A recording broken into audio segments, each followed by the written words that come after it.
Divine appointment. We heard the call, we answered the call. And for those who are tuning in, this is the appropriate moment to open, to acknowledge, and to come together in peace, harmony, balance, aliveness, and energy. And this month, the theme is the path to higher consciousness. We're all on our path. And by virtue of the fact that we are in the world to have our experiences. And when we are in the world to express our energy and who we are and our uniqueness and our beauty and sometimes our not so beautiful selves, that there is a power for good in the universe greater than we are that is always supporting us. No matter what mood we're in, no matter what side of the bed we got up on, that there is a power for good in the universe that is always supporting us. And that as we open to our own self-love, we are created in the image and likeness of God. We are told that it is good, and what is it? Very good. So when we get it, that it is good and very good, and we begin to stand a little taller and step into our true spiritual stature and embrace this call, because we are here by divine appointment. We chose to be here at this time. And when we open to that, and this was like news to me when I came into this way of life at 21 years old, that we choose our parents. I said, oh my God, I would never have chosen these parents. Are you kidding? No. Then I read something about, and it's an ancient archetypal story about when the mother stork flew over the world. She had a whole basket of zygotes, and every once in a while she went into turbulence and a zygote fell off. And not the right family, and some other family. So I always thought I was the mistaken zygote in my family. And my granny, my Tobacco, Oklahoma chewing granny, used to look at me at 9 years old, and she'd look into my eyes and she'd say, you're not like anyone in this family. That only confirmed my theory that, I was the mistaken zygote. But we come in with a specific destiny, and it's not about fitting in. And most of us in metaphysics, we have never fit in. And that as we grow and unfold and evolve and become all that we can be, we learn that we have the awareness. This is a toughie. Someone came to me and he said, I'm going through this thing with this, I really love my mother, and the person that she's with is, very difficult, and I recognize that this is, also part of her karma and her choice. And I thought that he would be better. And, he went into this whole experience that he was having, which was not fun. And so I said, it's so interesting that when we have the awareness, we get to make the adjustment. Life is not fair. Get it? Life is not fair. Everything is by right of consciousness. So when we think this isn't fair, guess what? It isn't.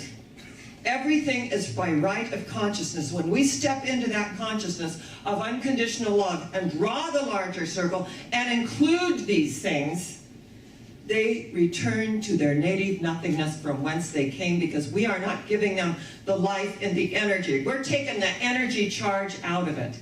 So today we're looking at the law and the presence. And the laws of the universe are very specific. First cause is very specific. And everyone says, well, all of this law of attraction that's going on. And as I've shared several times, in the Science of Mind textbook that was written in 1926, Dr. Ernest Holmes has a chapter called The Law of Attraction, where we have a corresponding thoughts that come into our life. But he was very, very clear. He said, this is not a get-rich-quick scheme, and it's not something for nothing. It's about a right of consciousness. Be still and know that I am God. That energy is flowing through us and that we are vitally connected to it. And it's interesting. We all have the knee-jerk reactions, and then we get to go back and clean it up later. That's all part of being human. But as our humanness gives way to the divine, there is a higher energy that takes over. And this week I was leaving the house, and I have an automatic gate, and I have a little clicker, the remote. And so I realized that I wasn't I forgot something, so I was pulling up, and I was pressing the garage door to go up, but it was really the remote to the gate. So the gate began to close on my car, and I thought, I'll just accelerate and just go right on around it, right? And the gate caught on my bumper, and so instead of stopping and letting the sensor do its job and it would go back, I kept going and heard like a little kind of sound. And, I got out, and amazingly enough, there were just 2 scratches on my car, but the fence, obviously, it was off the track. So I called Julian, and I said, the fence is off its track, and so if you could just go put it back on. And then he texted me, and he said, in construction language, lady, you bent the hell out of that fence. I'm going to have Eddie, who's a great big guy, and we're going to try to bend it all back into shape.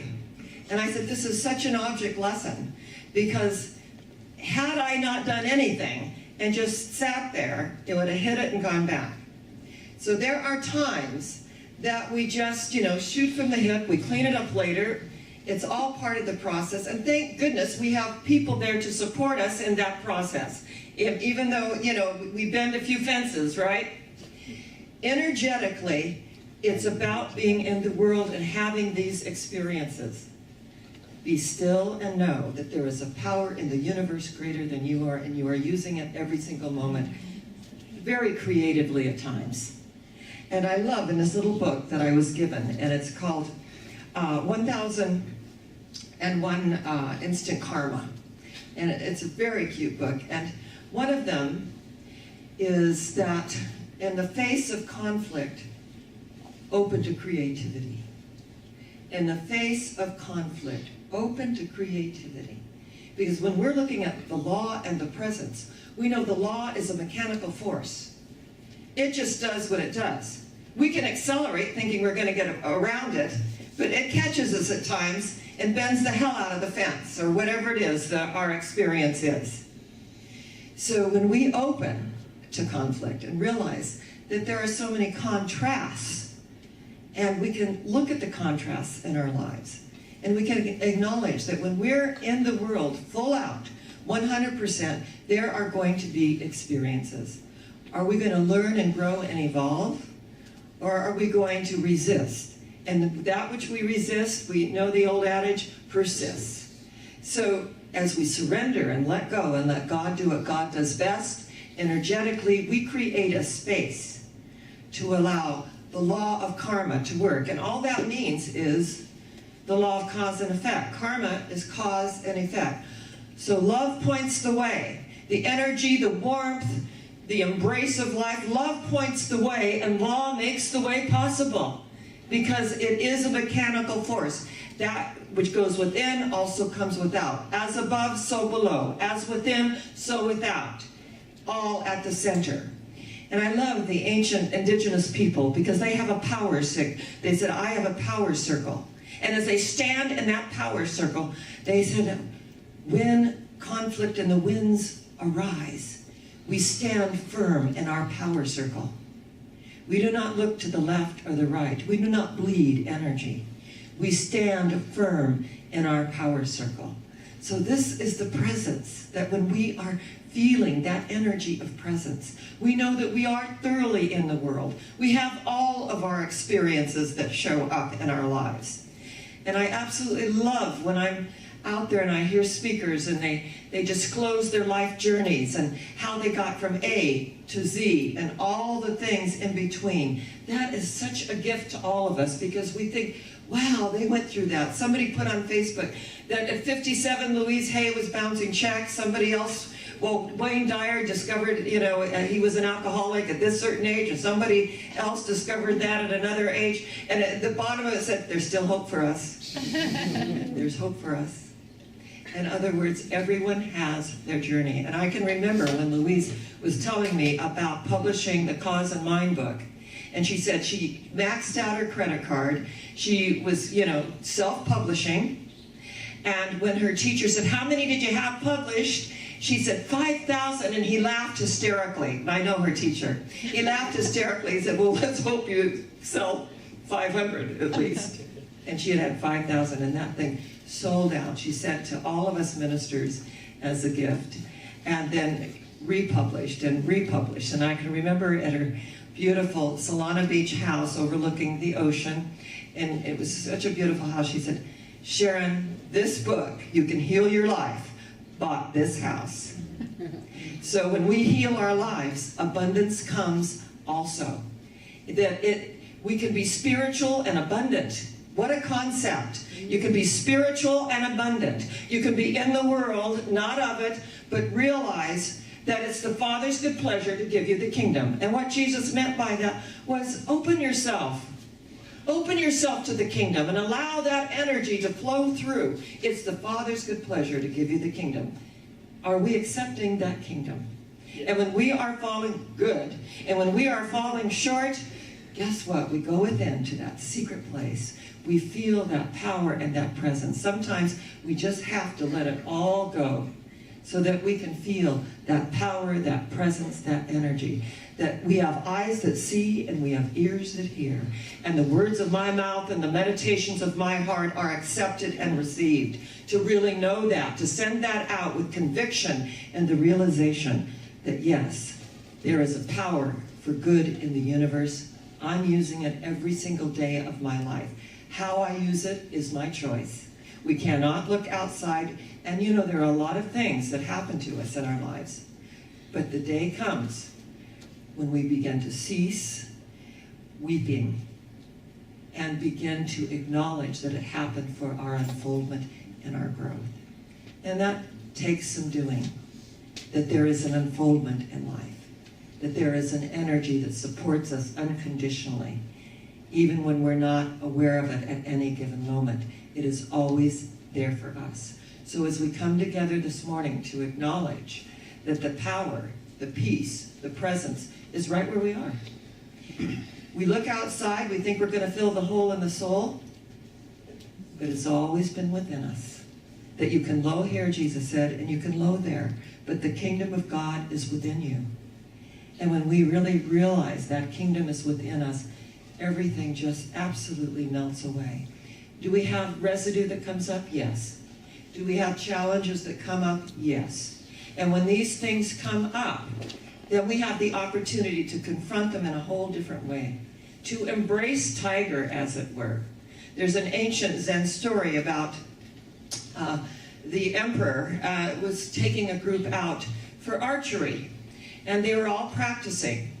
And coming through the forest was one of the abbots and monks. And as they were coming through the forest, an arrow flew through the sky, and it went down and landed in the abbot's chest. And as they began to attend to the abbot and pulled the arrow out, he said, "No, do not pull this arrow out. Go and find who did this so he may be punished." And they said, "But you'll die if we don't find the culprit who did this." And so they were scurrying around looking, and they couldn't find who did it. It was an absolute, it's one of those interesting accidents of the universe. But it's interesting what we magnetize to ourselves, isn't it? Sometimes when we're holding on to stuff, it feels like an arrow right in the heart. Are we going to pull it out, or are we going to say, "I want to know who did it. Go see, I want revenge"? That's the ego part of us. And no one here, we've never done that, have we? Right. Remember, the ancient Chinese never cursed anyone. They only wished them an interesting life. May you have an interesting life. So, of course, the abbot died because he was so holding on to that energy. And as we hold on to negative energy, it will poison us. Remember the old adage, if I'm mad at you and I take poison expecting you to die, well, guess what? Not going to happen. So we begin to acknowledge this power, this presence, this energy in the universe, that as we tap in to the grace and realize that we're all here through grace, aren't we? Every one of us. So love points the way, law makes the way possible, that we are learning, we are growing, and we are unfolding. That when we hang on to negativity, it does poison us. And so we learn to forgive. And I love what Martin said about the power of forgiveness in his I Am Spirit series, that forgiveness is really the first step for everything, for love, for abundance, for the energy of health. True health is that radiance and the aliveness that we wouldn't necessarily repeat the experience. And I can tell you that my father was the most abusive alcoholic. And when we get it, that people in our lives have not served us, right? And have been abusive, that I held on to that for years, and I thought, someday he's going to come to me and he's going to apologize, and I'm just going to tell him what for. And so he did come to me, and he was crying, and he was carrying on, and he said, you've done so much, and you came so far. And I was in my 30s. I was like 38. I had my own television show. I had 3,000 people in my congregation in San Diego. And he was just like, he was so contrite and sobbing. And he said, but am I to be crucified the rest of my life for this? And I said, no, Daddy. And I just had this wave of compassion. I said, I wouldn't be who I am today without these experiences, nor would I ever repeat them. Karma is complete. I got it, right? Yes. I got it. So when the wave of compassion comes in, the presence of God comes in, we draw that larger circle. We acknowledge that there is a power for good in the universe greater than we are, that we are using it. And how wonderful to be in this way of life, that every single day is what? It's a brand new, fresh piece of paper. Draw on it what you will. Here's the paints, here's the brushes. You paint paradise, and in you go. You paint a life, and in you go. And those little moments when we think we're going to accelerate, and we're going to miss the fence, and we don't, those are little lessons along the way that say, be still and know that I am God. That all we have to do is be still and know that we have to breathe, let go, and let God do what God does best, because we know where we're going. And where is that? Higher yet. Where is it? Higher yet. Where is it? Higher yet. And so it is. And God bless you.